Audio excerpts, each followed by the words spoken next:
Hello and welcome to, Hey, we like your pod. and we're going to tell you why. Hi, it's Dawn here, and I'm joined as always by my trusted partner, Matt Pickett. Good to see you, Maddie. You How too, you Don. doing? I'm good. I'm good. What can I say, Don? It's been a weird week, living in the shadow of a Packers loss. What's that about? Mm-hmm. What a foreign Mm-hmm. feeling. But we're late enough in the week that I feel like the pallor that cast over the week has kind of passed for the most part. I'll admit, like when I was thinking if I should put on a Packer shirt for the podcast today, I was like, you know what? They didn't earn it this week, so I'm just gonna stick with what I was wearing already, my work shirt. So, but yeah, I mean, and then that was a disappointing game to watch. But when you think about it, it was like our O-line was beat up, like so beat up, and then they have a crazy, defense in general. So it's just a bad timing. Things just going wrong, and we held, strong for most of it. Just kind of fell apart at the end with weird, random stuff. It felt like the 2014 NFC Championship game, except much less, much lower stakes. Much lower stakes. Much lower stakes. Even just thinking about that game still, Don. Oh, Oh, I know. just the I know. worst game I ever know. watched. But yeah, I mean, so apart from like the little kind of like lingering bad taste of being dude wiped out of their stadium, apart from that, I mean, I got no complaints. Things are good. Things are moving along I'm moving along on the house that we're gonna be moving into. Eventually it'll be a totally different background because I'll be in a whole new house. Woo. And yeah, things are good. How about you? How you doing? I had the same thought. I was going to put my Packers shirt on, and I'm like, nah, I'm too tired. I'm not. I'm good. I'm good. They didn't deserve it. I mean, it took me until yesterday to actually take in any Packers content. I needed my time to deal with things. Hey, Joe, nice to see you.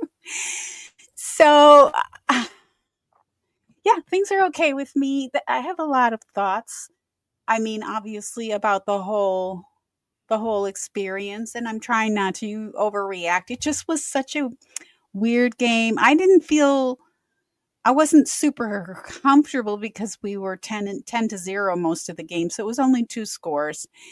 And then they got the field goal. The Browns got a field goal. So then it was one score. And I'm like, we're fine. We're fine. I know. So As I a think kid. that's why, of course, anything can happen. Mhm. I wasn't overly confident in that or anything like that, but I was expecting a super low scoring game, not quite that low, but hey, Mhm. and was expecting, you know, Love to be able to throw more. I didn't think the run game was going to go so great, but because that's what they're known for, shutting down the run. But I Mhm. didn't expect our O line to basically not give our quarterback a chance to throw. So I that mean, was disintegrating after one play. We lose Zach Tom, and it's like, oh, everything we planned for the O line, we now have to shuffle and kind of well. I adjust. hope, I hope that wasn't everything. I hope they had like a plan B for Zach Tom going out. I mean, I would think. You would I mean, think, but it I seemed like would. the backup plan It wasn't didn't look good. like it. No, it didn't look good. And so that's what I was like wrestling with. It's like, did they not have a backup plan? Like, come on, this is professional football. They had to have Mhm. a backup plan, but maybe just the backup plan is not that great, which means what's going to happen to, Sunday? What's going to happen next Well, Sunday? I mean, I think the backup plan wasn't good enough for that opponent, for like Mhm. basically, debatably the best defense, it turns Sure. out, in the Right. NFL. So there's that. Still. I think if that's what was our backup plan, it has to be plan A, on Sunday night. The Cowboys are not a threat. It'll be fine. You know what I mean? Like, Could be. it'll be It fine. could I'm be. not worried about that. Yeah. Yeah. I'm not throwing in the towel by any means, but Yeah, it did give me some questions. It's like, fair. oh, It was alarming It was how, alarming, a couple you can't even say that the line was strange. porous. It was just like it didn't exist. It was just like free running it, Jordan Love. Here we go. It was rough. It was a rough Right, watch. and so But my I think I that's was thankful we didn't have an injured quarterback at the end of that yeah, game, for seriously. I mean, sure. that's the story of the Bengals. you know, Oh, no O I line know. and Joe Burrow's out. With a serious injury again. Um, Mhm, but yeah, I mean, it felt mhm. really like specific to that game and not something I'm worried about really at this point. I mean, kind of, asterisk depending on how the game goes on Sunday, which I think should be, handily won by the Packers. Like, I'm not worried about that one, but yeah, I mean, if there's like some of that same kind of stuff showing up in that game, then maybe I'll be more concerned. Fortunately, Yeah, the bye coming up, chance to heal up more, that's good. But yeah, yeah, I was not unhappy with that early bye. I had a feeling we would be, needing it. I don't know why. I huh, think you just because knew during so. practice and injuries and all that, I was like, "Well, maybe we'll need an early bye." I'm not too upset about it. It is what it is, so Mhm. okay. And so True North is What asking, he's trying to figure out what a simulated substitution penalty is. I'm trying to figure out why on earth the NFL, oh my gosh, don't even get me started on some of these crazy calls and their inability to have, what is their new technology that they're not really using? It was like, we have this new technology for reviews Isn't and it measuring. like a microchip in the football? Basically, is that what it I comes down I to? don't think it's in the football. It should be, but they're not using it. It's like, look at women's volleyball and these players, like the amount of Yes. money that they bring Mhm. in is minuscule. Don't tell me the NFL couldn't use that kind of technology where they just have like cameras all around the whole court and Yeah. multiple cameras all the time. It helps the judges, refs. Mhm. It's just it takes the question out of the fans' minds about what happened to the players, Yeah. Yeah. So yeah. I mean, we're living in an era where they can calculate how fast somebody's running down the field on a millisecond change basis. Mhm. Like the meter is fluctuating quickly as they're accelerating. We can do that, but we can't accurately say this is exactly where the ball should be. Yeah, that's It's insane. It's crazy. insane. Not that that really had much to do with this last game, but it has to do with Right. enough Yeah. games that it's annoying. And trust me, mark my words, it's going to come up soon. It's going to come up. It's going to come up But the again. simulated substitution, I felt like that was the ref making stuff up. I've never heard I, of that before. I know. What Everyone, simulated substitution? That's not regulation. We're not. You're making stuff up now. well, they're making stuff up anyway. They're like I've said before, they're just trying to wear us out and test if we're awake. Are you awake That's what. yet? How much more cheating can we do? Still on All there. right, Yeah. Maddie. Well, let's get to it. Shall we get? Sure. Do it. Let's get to it. That's good. Where's my? Oh my god! I don't Where know. is I'm waiting for it to happen.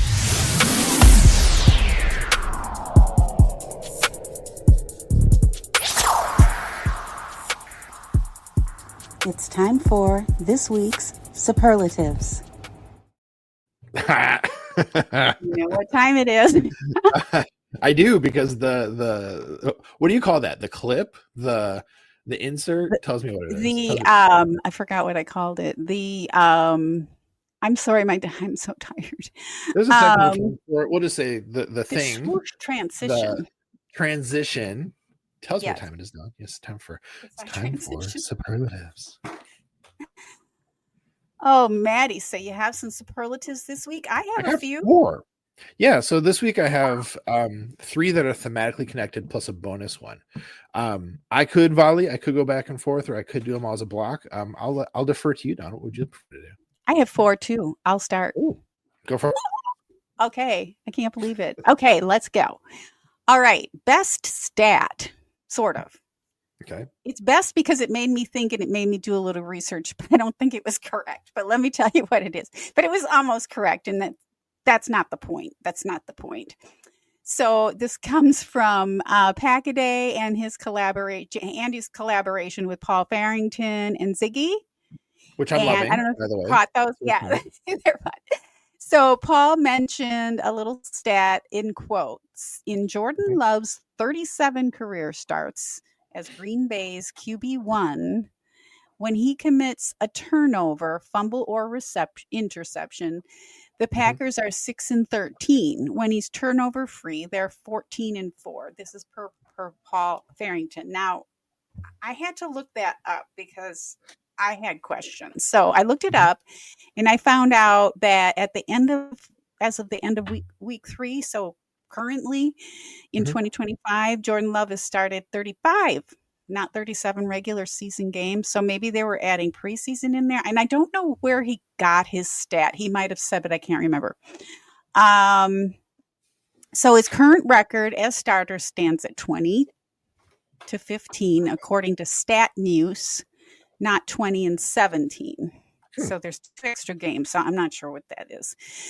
So in the 2025 season, Love has a 67.9% completion rate, not bad. Mhm. 663 passing yards just in 3 games, 5 touchdowns, 1 interception. We know about that one. And his passer rating stands at 110.1. Not bad. Real good. So back to Paul's thing. So as of the end of week 3 in the 2025 season, and I know a lot of people are going through this stuff this week, but it's comforting to be Mhm. honest. We Mhm. need comfort. So Yes. Jordan Love has thrown a total of 26 interceptions in his career, and then 1 interception in 3 starts this year. So in games where he was intercepted, the Green Bay Mhm. Packers have a record of 7-19, indicating that interceptions obviously have often been a factor in the losses. Mhm. But the complexion of the games where Love throws interceptions seems to have some common nuances. So that's another conversation, but that just put Mhm. that one away for now. And in summary, so Jordan Love's career starts, the Packers have won 7 and lost 19 of the games where he threw at least 1 interception. And so that's kind of like the bigger picture. Mhm. And we're not even going to talk about the traumatic Cleveland game, but I did include that number in there. So I appreciate Paul for bringing that up. I did have to kind of look into it a little. But anyway, to put all of that into perspective, here's how Jordan Love compares to some other notable quarterbacks. And this is per Okay. Yardbarker. Uh, Aaron Rodgers in his first 35 starts, same number. Mhm. Rodgers threw 25 interceptions. So matching totals Mhm. there. Brett Favre, well, we know Favre. Favre Oh, had we got a lot more. Yeah. 35 interception in 35 starts. So the comparison to Favre, not so accurate. Patrick Mahomes threw 19 interceptions in his first 35 starts. Justin Mhm. Herbert, one of my faves, Herbert has had 22 interceptions in his first 35 starts, so a little bit Okay. lower. All right. We'll put it. So the comparison highlights that Love's interception rate is well within line of some of the most successful quarterbacks Mhm. in recent history. I did some Yeah. older quarterbacks too, but it's not really apples to apples when you do that because they don't have as many games. They have different, all kinds of stuff. So It was a obviously, different game back then. People always say, you know. yeah, yeah. So that was a little comforting. Did you find that comforting? I do find that comforting. I mean, like after a stinging loss like that, but like, you know what? Really, though the offense was kind of stifled and bottled up, in the Mm-hmm. end, it was just a bad day. And he's not a bad quarterback by any stretch. Yeah, he threw like one boneheaded interception, but even then, and I'll talk more about it later. You can see how it happened. It wasn't just like his brain Right. shut off. There's a good explanation for it, or possible explanation at least. We'll get to that later. Okay. So yeah, I mean, but still, like hearing that stuff, like yeah, a lot of his stats are very similar to like Aaron Rodgers after 35 games, and Mm-hmm. that itself is like, oh, I mean, I don't like, as much as I want to, totally be just the most fervent fan and be like Jordan Love is going to be the third in a row, first ballot Hall of Fame quarter. Like he probably won't be because that's ridiculous. But if he's even, almost as good, even like kind of comparable to, like an Aaron Rodgers or Brett Favre, then that's insanely good. And clearly he's good enough so far to win a lot of games and not throw too many Mm-hmm. interceptions and be, a really, really good quarterback. So, you I know, agree. is I that agree. comforting, And we Don? I don't think it want him is. to be super risk averse, right? Like Rogers Right. to me is a Like little bit Rodgers. Yeah. annoying. Like, come on. Just throw the ball around. Yeah. Just Just do yeah, it. like just do it. Go ahead, do Yeah. it. Like that's exciting. And yeah, so I agree. And 110 point something passer rating is not Yeah. bad, That's good. right? For his first years in the NFL. I mean, Mhm. this is not That's somebody who's solid. been doing it for 5-10 years. So I was very comforted by that. So yeah, my problem, the interception was one thing, but I had such a problem with it, just stuck in my craw. It was, I think it was the first quarter. I don't even remember anymore. I totally blocked that game out. But it was when it was, I think it was from the first to the second quarter. There were like a couple seconds on the clock. It was 3rd and 1. And Yeah. instead Was of that the just third to the letting the fourth quarter, or clock, is it the first to instead of second? the clock run out, Jordan Love went for it. I'm sure it was Matt LaFleur's call, not Jordan's, right? Hmm. I am 100% sure of that. And because Jordan was dealing with that defense, so I'm pretty sure he wanted to, like, but Hmm. statistically, it kind of made sense. Anyway, bottom line is he could have just let the clock run out. It was like just a couple seconds, and instead, he ends up getting sacked and running Hmm. backward a million yards Yeah. and fourth down. So Huge, we would have huge come out of that loss. quarter. Yeah, that I thought Yeah. that was a big deal. That one. And Matt LaFleur took responsibility for that one. He said it was his call. He always does. But, well, I don't Mixed know. feelings about But that, but he always does. yeah, yeah, yeah. But I think it was. I do. I mean, that would make sense. He's the play caller. I could see it being like, "All right, let's get one off quick. Maybe we'll catch him by surprise." Nope, Right, not how it went right. down. And I guess that's the thing, Don. Right? Like, if it had someone been a successful play, we'd be like, "Oh, what nerve, what brass that guy has." I'm trying to say it in a positive way, like we'd be so impressed with the guts, to go for it, Yeah, like and catch him off guard. But yeah, it was just the execution was bad, and he took a million yards back, like you said, it and was so ugly. it was ugly. Yeah, that's a good example of like to some degree, I will kind of absolve him of the pick, but something like that where he should just thrown it away. That's on him. That's on him. Or just let the clock go. Or just let the mark go. I don't think Yeah. it was halftime because they would have come back. I think it was one of the mid quarters because Yeah. No, I was thinking they it was would the have come third or the back and fourth. been at that same spot. Yeah. Yeah. Yeah. It wasn't halftime. Yeah. Pretty Suffice sure to about say, that. it was a bad move. I thought I don't know. That one bothered me a lot. I don't know why. Yeah. It was bothersome. It was okay, Maddie. What do you have for your first superlative? All right, my first superlative. So I'll kind of lay out what the theme is here, and we'll get to them one at a time. So there are basically three questions I had after the game, right? Why did Jordan throw that pick? What's the deal with the O-line? And why special teams? Why? So the questions I had this week, and I was, fortunate enough to find some semblance of answers to all these questions in the various, bits of content that I consumed over the week. So for the first one, Don, I kind of obliquely mentioned here, why did Jordan throw that pick? Well, our good friend Dusty Evely did a Packers film room about Jordan Love's interception, and how he did this is that he's looking at the plays that were similar to the one, the what the play call was that were similar to the one where he threw the pick that had happened earlier in the game, to kind of infer like what was supposed to happen on that play. And so there's a fair amount of like, this is a hypothesis. It seems like what it could have been, but Dusty freaking knows what he's talking about. So like, I'm going to say he's probably right on this. And so the way how the defense was responding to like the same play before, kind of what it comes down to, if I were to paraphrase what, kind of what Dusty was saying, is that the defense, like one of the safeties, like said basically, oh no, Delpit, right, was like, I see they're doing that same thing. I'm going to jump this route, and guessed right, basically, gambled and won, and was there just the right place to get that. And I think there's an element of like saw what was going to happen, as was happening. So I was like, oh, getting over there. But the way how Dusty lays it out, of course, he starts by showing the interception play, saying, well, that was ugly, right? Let's see kind of what might have, led into that, and kind of, breaks down the film for these other two plays that were very similar to it. Like you just learn stuff watching Dusty break down film. I walk Yeah. away smarter every single time. You know what I mean? And this Yeah. was such a great example because, yeah, one of my big questions was how did this happen? Why did his brain break here? Well, it didn't. It makes sense. Should Yeah. he have not thrown that? Are there a lot of things he could have done to avoid that? You know, that Mhm. quarterbacks typically do.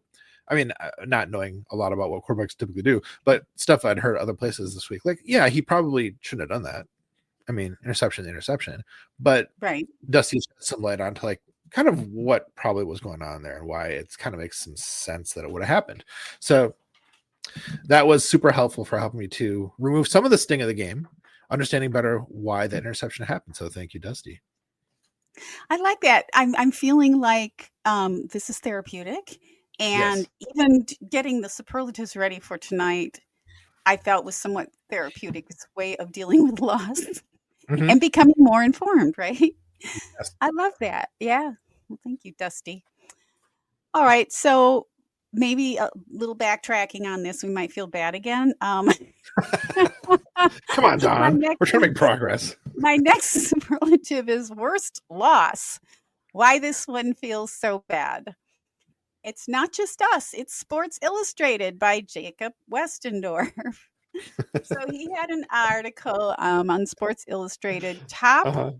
ranking top 6 Matt LaFleur losses, Mm-hmm. including the one I'm not going to mention that just happened on Sunday, Yep. including that Mm-hmm. one. But I will say in those top 6 losses, even though we've had our heart pulled out of our chest the last couple of years a couple times, only 2 were with J-Lo as QB. Mm-hmm. Mm-hmm. So the other ones were that other guy whose name I won't mention. Traitor. Giants in the Tommy DeVito fiasco. Oh, Oh, that one made me Tommy DeVito. so angry. Like, Yes. That was what? a big time fire Joe Barry game right there. I was just gonna say, thanks, Joe Barry. Yeah. So the Tommy DeVito fiasco and the Browns Sunday were the only 2 or the worst ones with J Lo as QB. So I thought that was a fun. And then I did notice some others had similar similar articles on other magazines and that kind of thing. But this is the one Mm-hmm. I found and enjoyed reading, and kind of therapeutic though, really truly. It wasn't wallowing, and but you can understand it took me until yesterday to try to even take any content in because I was just like, oh. Mm-hmm. And when I said the Packers were dead to me, I didn't mean forever. It's just how I deal with things. It's like I Uh-huh. compartmentalize.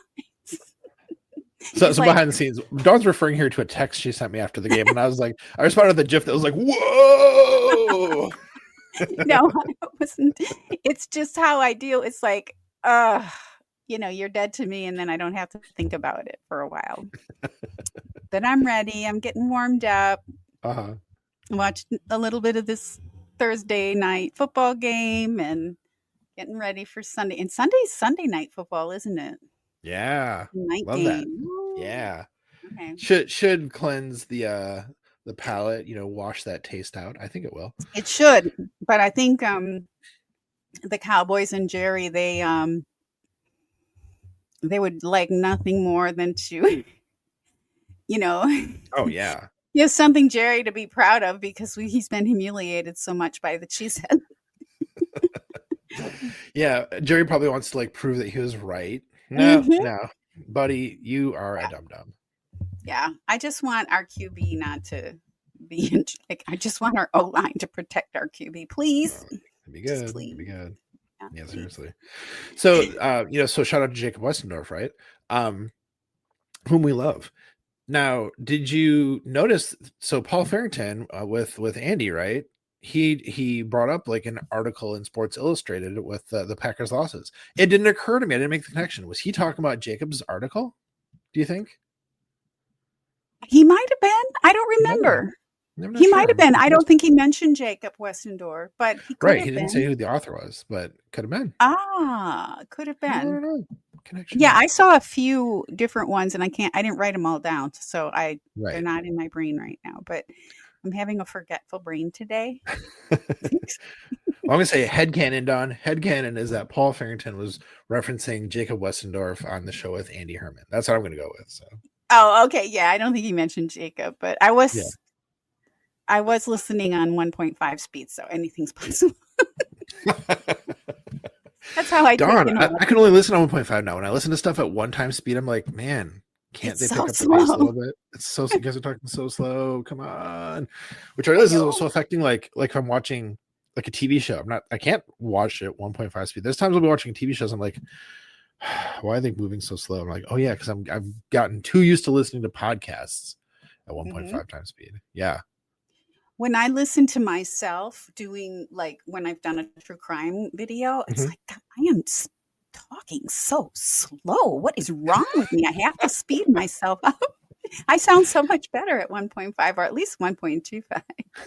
So, y'all listening, have our blessing if you want to speed it up. I don't know how Yeah. you would Oh sound yeah. at 1.5, God. though. I'm not I'd be sure. talking way too fast. That's Yeah, too I fast as used it to is. talk faster. Yeah. Mhm. The California has definitely slowed me down. Oh, I mean that's good, right? That's a good Mhm. thing. So, Yeah, it took decades, but it finally did. Yeah. do you ever have that, Don, where like a podcast you usually listen to 1.5, you go back and for some reason it's on one time speed, and you hear like the theme music for the podcast, you're like, is that what it normally sounds like? Do you have that Right. experience? 100%. Packaday All the podcast music, time. especially the end music. I've heard it like at one time speed a couple times recently. I'm like, what? And the opening theme for Last Call Lambo is a great example of that because it sounds like Mhm. this fast little jazzy thing at like the 1.5 speed. And if you hear 1 time speed, you're like, is the clarinet player drunk? What's going on there? Like it's crazy. And related to that, actually, Don. So, this is the second week in a row on social media where I posted about Paul Noonan's excellent end of podcast song because he does a new one every Yes. week, for the Yes. opponents. So this Yes. is like kind of a sub shout out this week. I'm not going to include it on the tweet later, No, we're but not suffice doing to say, I posted it at because I like like clipped the entire song that he wrote. It's about the Cowboys, of course. It's it's hilarious. If you didn't check it out, go back. Okay. You should be listening to recordings eligible. But I also just posted the song itself. I think on both Twitter and Blue Sky. So the thing Okay. is, when I first heard it, I heard it at 1.5 times speed, and I was like, "Oh, this thing slaps!" And I was like, "Oh, I'm gonna go ahead and clip this." And I was like, "Oh, I should put it at 1 times speed for actually doing the clip." And I was like, "Oh, it's a totally different feel at Yeah. regular speed versus 1.5 times speed, like a totally different song entirely, and they're both Yeah. awesome." But so I was like, I'm gonna just post them both, posted at 1 time speed, posted at 1.5 times speed, so people can hear the difference there either way. Paul, if you're listening, dude, that was a great song. It's one of my favorites you've done so far. So And now they have choices. That's great. When I do my true crime, I'm doing this series right now where I'm going through videos that are on normal speed. And so I mhm. have them on faster, like 1.25, not 1.5. There are Yeah, some heavy accents, especially in this one. And then I put the closed captioning up in a bright, like yellow highlighter so yeah, people yeah, can, yeah, because so many people are used to that. But I did get a comment on one last night, I think it was, where they said, I had to slow this down. It was going so fast. But I think a lot of it is because of the accents in this particular mhm. trial. They have, it's a little harder to understand them, which is why I put the CC up. So the closed Sure, captioning. So sure. anyway, I'm going to probably keep doing it at 1.25. Plus, I can get through it faster.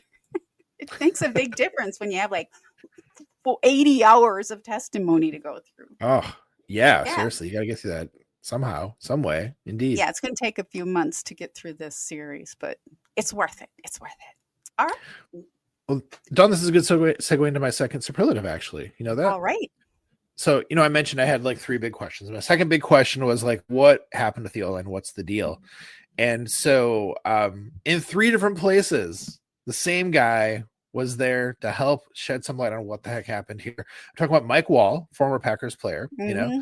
He's doing a weekly like live show with Andy Herman, and then also Yep. like a regular like Chalk Talk one. Plus, he did a video this week breaking down some of the Packers plays. Now, the video is what I want to focus on. It was excellent. I'm not sure if he's done these videos before. I think it might be a new thing for him. I mean, he's done all kinds of videos, but I think breaking down like the Packers game of the week might be new with him. Regardless, we have all these great film grinders. We've talked about a lot of them on here. I even mentioned Dusty already tonight, for example. Mm-hmm. But the thing that I really liked about Mike Wall's approach is that, he was no lineman. So whether he even is setting out to do so or not, he's always gonna be like adding a lot of like, real insider, expert, pro knowledge about the O-line stuff that's happening. And so in watching how he's breaking down the plays, I'm like really keyed into like what he's saying about the O-line, and it made so much sense. And like, well, speaking of like learning stuff while you're watching something, it was super Wow. illuminating. And this didn't explain. I mean, it didn't make me feel better about the O-line, but at least it was like, okay, I see how this broke down. And when I said at the top of the show, like I get that the game came down to our O-line was beat up and they were shuffling and trying to do their best against like a super dominant, Browns defense. And you really see that in the way how Mike Wall broke it down. You can see like, oh yeah, here's exactly what the Browns did to exploit this weakness in the line at this point on this play. Again and again and again. So it's like a half-hour long video. And so I said that I'm gonna like retro a segue into this. What I meant when I said it was a good segue was that I was trying, because it was like half-hour long. I only had so much time at lunch to watch it. The first day it popped up, I was like, oh, let's put this on like 1.25 speed. Well, the thing is, I can follow what he's saying, but then when he shows like the clips at 1.25 speed, because where I have it, it's like, oh no, I can't. I can't process that. I can process the film at that speed. I almost have to have the film at like 0.5 speed to a degree, to like really what's happening there so much at once. So whereas I can listen to podcasts 1.5, it turns out like film videos, that's gonna have to stay at 1x speed for me. That makes sense. The visual, right? But yeah, all the Mike Wall stuff from this week, the 3 different things, especially the film breakdown, fantastic. Really great week to learn a lot about that stuff. Yeah, those are in my queue. I didn't get to them yet. That would require concentration. I'm not sure if I'm going to be able to. Maybe tomorrow. Maybe Saturday. We'll see. I've had a mind-numbing kind of headache for about 10 days, so that's why I'm saying this. For anyone who cares. For anyone who cares. I care. That's my excuse. Well, what's your next one, Don? What do you have for your next superlative? Okay, let me find it. Okay, so my next, where did it go? Okay, my next one is a better reality check. So here's a better reality check. Matt LaFleur has been the head coach of the Green Bay Packers since 2019. As of the end of week 3, his regular season record stands at 69-34. That's really good. Yeah. Winning percentage of 0.67. So this places him among the most successful head coaches in NFL history. Okay, so I guess it's just behind somebody named George Seifert. Do you know who that is? Yeah, George Seifert. Yeah. George, who was that? Who did he coach? I'm not going to like then say this team in these years. I'm not that good, but I know the name. Yeah. Okay. Don't know, but he's had 75 wins from 89 to 94, so pretty good. So under LaFleur's leadership, the Packers have reached the playoffs in 5 of the 6 seasons. During we don't care about the postseason record. We know we haven't won the Super Bowl, and that's all that matters to me, so I'm going to leave that part out. So notably, he became the first head coach in NFL history to lead his team to 3 consecutive seasons with 13 or more wins. We know that. And his tenure has been marked by strong regular season performance, consistent playoff appearances, and notable achievement in securing multiple wins, blah, blah, blah. So we've got a good quarterback and we've got a good. So all is not lost because we lost one game. It was kind of a stupid loss and it bothered us because of the way we lost. It was just, but it wasn't like we went out there and didn't play both sides of the ball, that kind of thing. Like we've had some really ugly performances. This was just kind of weird in a lot of ways. So I would just fluky, say, especially the end. Fluky, yeah. So I would just say, for my part, that he might be. If I had a criticism of LaFleur, I don't know the answer is yes or no, but I wonder if he's too slow in correcting his hiring mistakes with the way that he staffs coaches. So Joe Barry, Rich Bisaccia, looking at you, but we don't know. I don't know anything.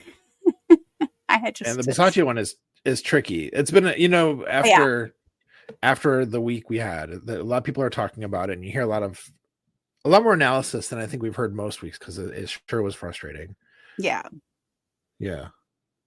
Well, I Woof. just wonder, it's like, okay, so I'm going to go into my bonus reality checks. I'm going to do 2 in a row because Go it for it. just sort of, okay, I didn't realize they kind of flow together. So Andy Herman and Justice Moscato on his show with him brought up something that I Mhm, was actually wondering about on that special teams thing about whether or not they can practice the blocking field mhm, field goal blocks, or not having them happen, more mhm, importantly. So basically how to block and how to prevent them from being blocked mhm, at 2 times. Yeah. And so what Justice brought up was interesting. So within the limitations on how often padded practice can take place because of the NFLPA agreements, right. it's not something that might take a priority, right? Because they can only Yeah. get the pads on. But I'm thinking you could do a whole lot of film work.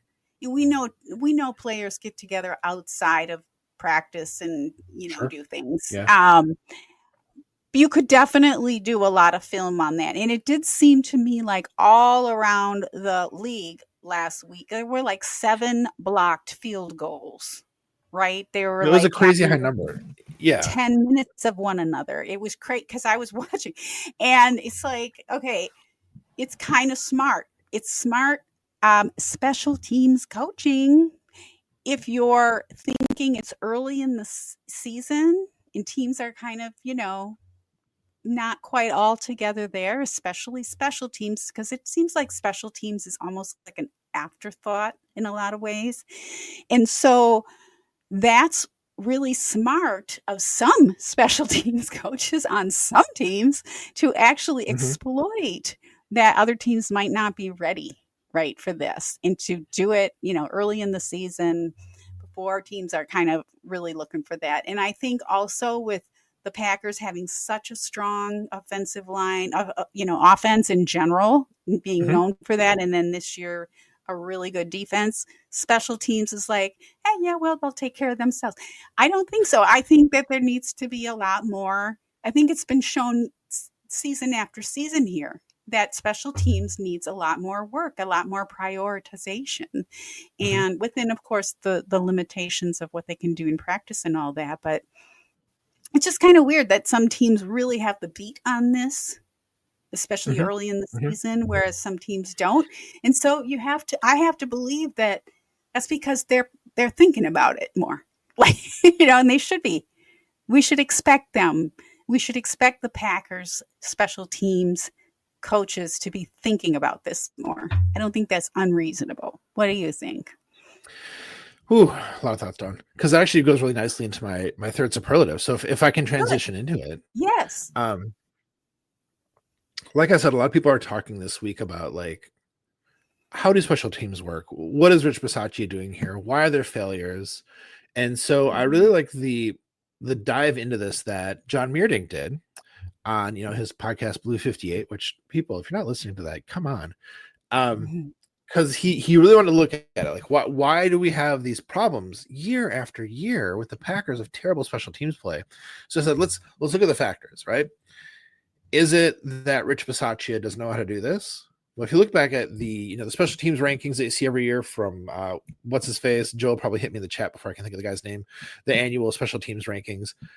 The, okay. In Rich Bisaccia's career, he's often had like top 10 special teams in that ranking. So it's not that he can't do it. He's not a bum. Is it that they're not putting talented enough players out there? Well, especially over the last 4 years, they've had more and more of the starters in the mix Mhm. for special teams. So it's not that they don't have the talent out there. And he like broke it down like, this year is this many, these 2 people, these 3 people the next year. Like, he went up full into like the details, right? But they have enough starters in there. So it's not that. It's not the lack of talent. So then Right. is it that we're just cursed? I think that's where he landed on it, because what I'm saying, this is like best analysis on special teams. In the end, it's John Meerdink analyzed it and came to like had to throw up his hands to say, I don't know, man. We're looking at all the factors. It might be they might just be cursed. But the point he did make, kind of rolling off of that, was, is it maybe like which position types are being recruited to play in the special teams? Do we need more linemen, more people who could block? Trying to block stop somebody from blocking a field goal. Is it like we need just different body types out there for the stuff we're doing? But when you think about it, you're right. Like special teams, you think there's probably a sense in which it's kind of an afterthought, especially if you're using more of the starters, because you're taking away practice time for the starters and their offense and defense roles. But when it comes down to it, we don't know what they're doing in practice, and we don't know how the time is allocated, and we'll probably never know.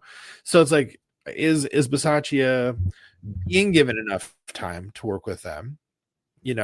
Is he being given enough chance? Because when it comes down to it, like, I have a hard time believing he's actually a bad special teams coach, because he will get after the guys who are screwing stuff up. Like we do see that in the clips, like in training camp, whatever else, where we can actually see some clips, and hear random stuff from like the beat reporters, etc.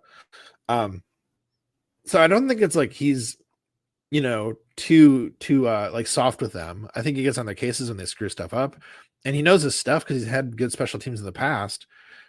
I don't know. But not for the Packer. He wasn't ranked high since he's been a special teams. That is a good point. Right. Yeah, not for the Packers for sure, but for previous teams that he. Yeah. So what's that? So I think my point is, I don't think it's a Bisaccia problem. I think it's something about how things are structured, within the organization for the time they allot or whatever. I think Bisaccia probably can do his job, but is hampered by all the other factors. But that's a guess. We all can do is guess, because with John Meerding's excellent, dig into it. It even showed that like it's kind of inexplicable.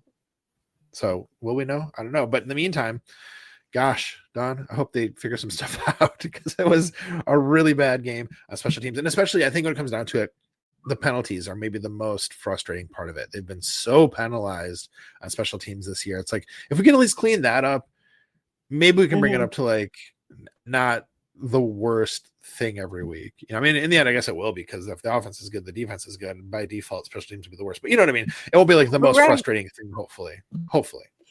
Well, in two, it kind of stands to reason. So, I mean, the Browns know their offense is a little like marginal. Womp womp. They know it. Right? They know their defense is great. So if they need a few points, where are they going to get it? They're not going to get it from they're going to get it from ST.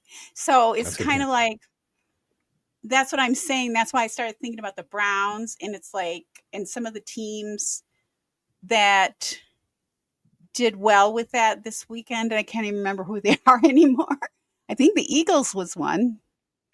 Now they're very for like well the blocked field goals, like the Jets blocked a field goal, and I forget who else. There's another team like right after the Packers game was over. It was like boom, then another one. Right. Boom, it was so and there's another one later in the day, I think. Right. There's one in the Rams game, right? Beat the Eagles if it weren't for that, and so it's really important that we have that tool. It's like we have an O and a D and no special teams, and that's just not right.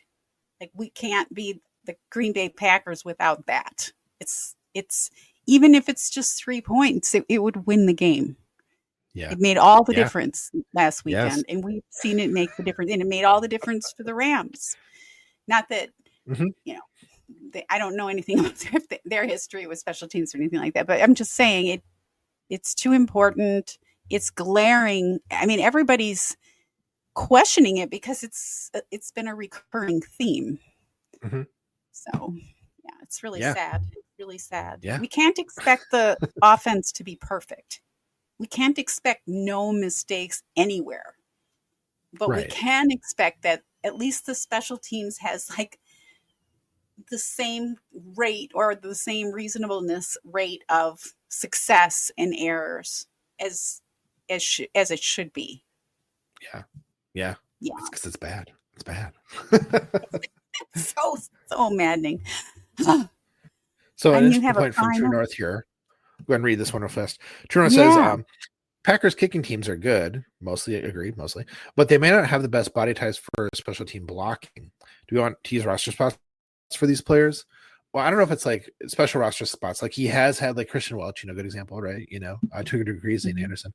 But I think it's more like which players we're using from the starters kind of in there for the right body types for the blocking. So, I mean, yeah, I think somewhere in the middle, I think, I don't think we want to spend a lot of roster spots on just special teams guys. Maybe a couple, a small amount, a small handful, 2 or 3 or 4 at the most. But yeah, it's just bringing different guys into the special teams for that kind of stuff is what I'm saying. Well, yeah, or just training the guys better. That's what I'm saying. It's just a focus thing. It seems like it seems like a focus thing to some degree. Stands to reason. Yeah, just focus on it. And no, I don't think most teams have the luxury of having just special teams players. I don't think any team in the NFL has that. So I don't think Green Bay should. Do they?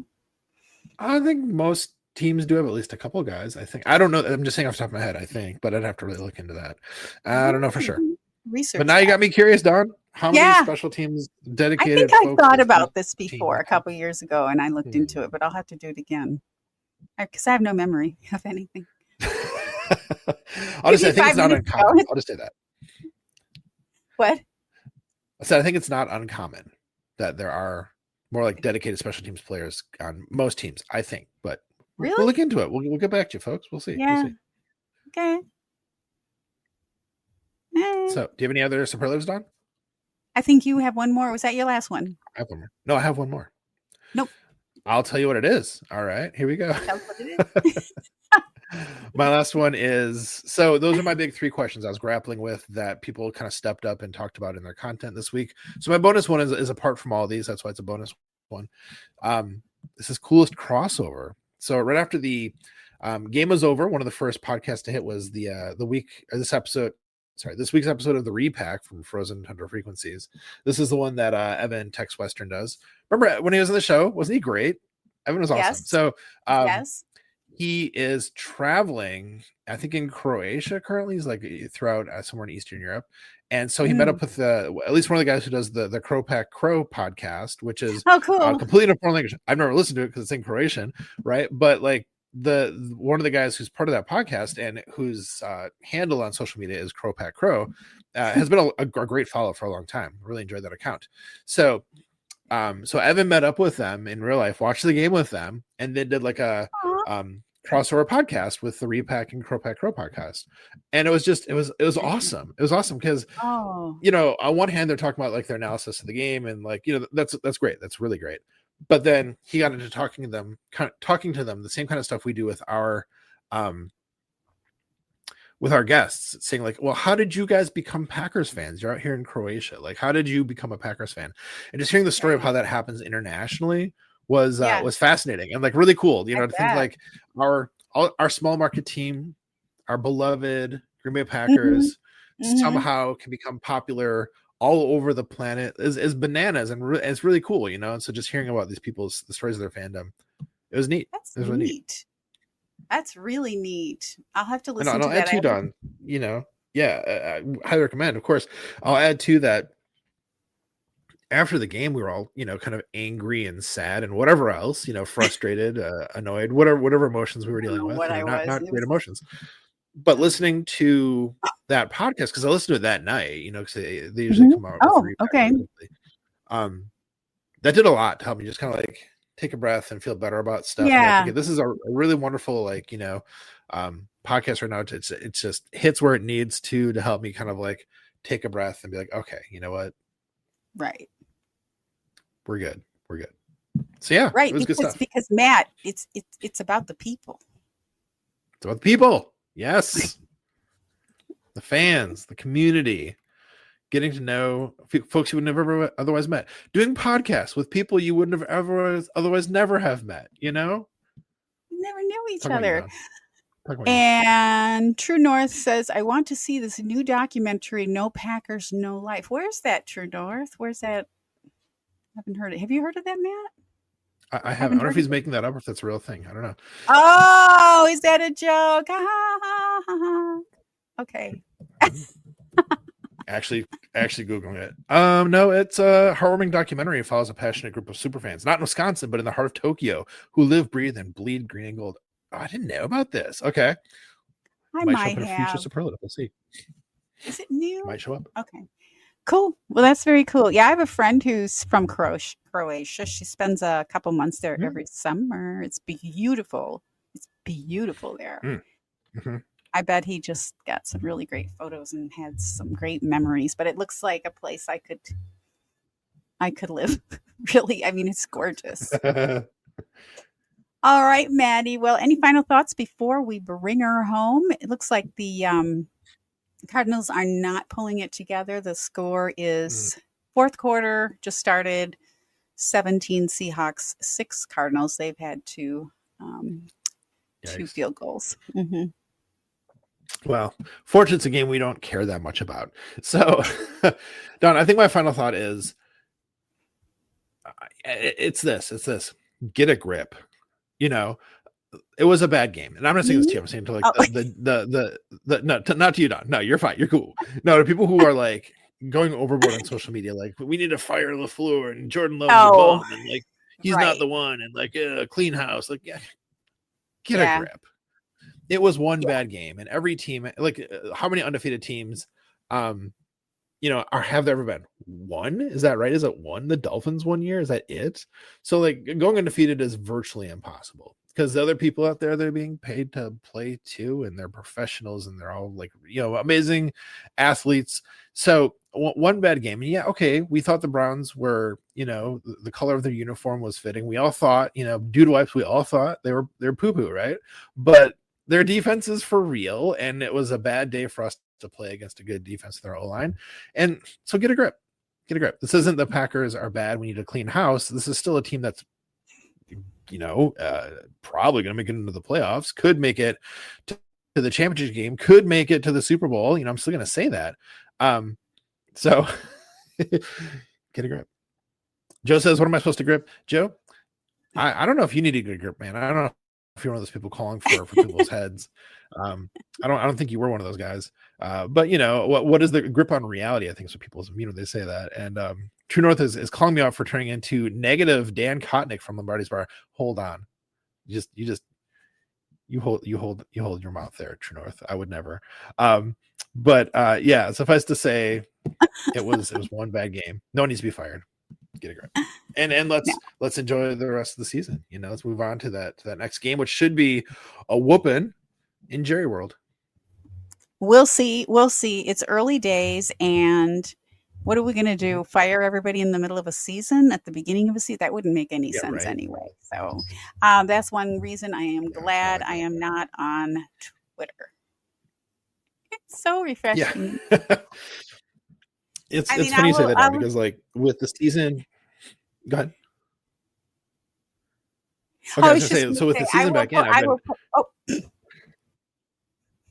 we have a little go ahead, delay. Dawn, go ahead, by all means, please. I will go ahead because you told me to. Sorry. I will like post little things here and there, and then it's just like I like throw them out there, and then I forget, and I leave, and that's it. I don't get into any of the. I mean, I look at other people's posts, but I haven't seen anything real crazy. But also after the game, I just shut down. So who knows if I would, yeah. Yeah, I mean, I'll go to social media after a game just to see what people are saying and kind of like, a little bit of commiseration if it's a bad game or whatever else. But so I've been off Twitter a lot in the off season and just kind of on Blue Sky. With the season back in, I've been much more on Twitter because that's where a lot of our friends are, a lot of our fellow fans are. So I've been kind of splitting time between Blue Sky and Twitter, and so you really to see in sharp relief after a game like this how different the Packers fans' vibes are between the two places. Like you can see more reasonable measured takes on Blue Sky than you're seeing on Twitter right now. And I'm not saying there's none on Twitter and everything on Blue Sky is like cheery, but just, the ratio is a lot different on those two places. So, consider that when you're moving on to a place to go scroll around for a bit, Yeah, that's good to know. That's good to know. By the way, this Walker, running back from the Seahawks is really good. I wish we had him. Why can't we have him? No, he's really good. I don't know. You haven't been watching. We have a Josh Jacobs at home. Yeah, we have Josh, but this guy, man, I don't know. No shade to Josh, but this guy's good too. We could have them both. There's another touchdown there. He just did another one. He's really good. Oh no, that was Charbonnet. Never mind. Makes me want to have a glass of white wine. There you go. And on that note, Dawn, let's bring her home. On that note, let's bring her home. Well, anyhow, friends, we'd love to have a chance to interview you and shout you out if you're a subscriber and a football fan. If you'd like to nominate a guest on our podcast, please let us know. We're going to have some more guests coming soon on our show, actually, and our DMs are open on all the social platforms. And folks, when you subscribe to our podcast, you help us to keep spreading the love in our community. And the best way to help this podcast grow is by sharing it with your friends and family. Yes, Maddie, that's right, because we love you.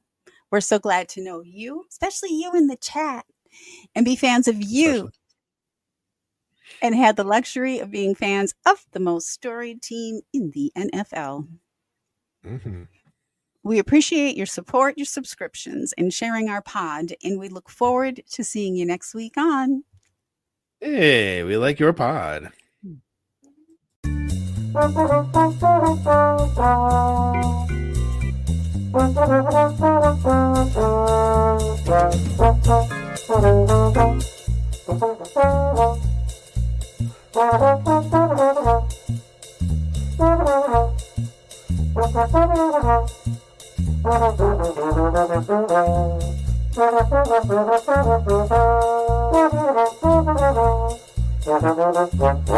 Football in general comes down to discipline and people owning their roles. And when you aren't disciplined or you go outside the scheme, bad stuff happens.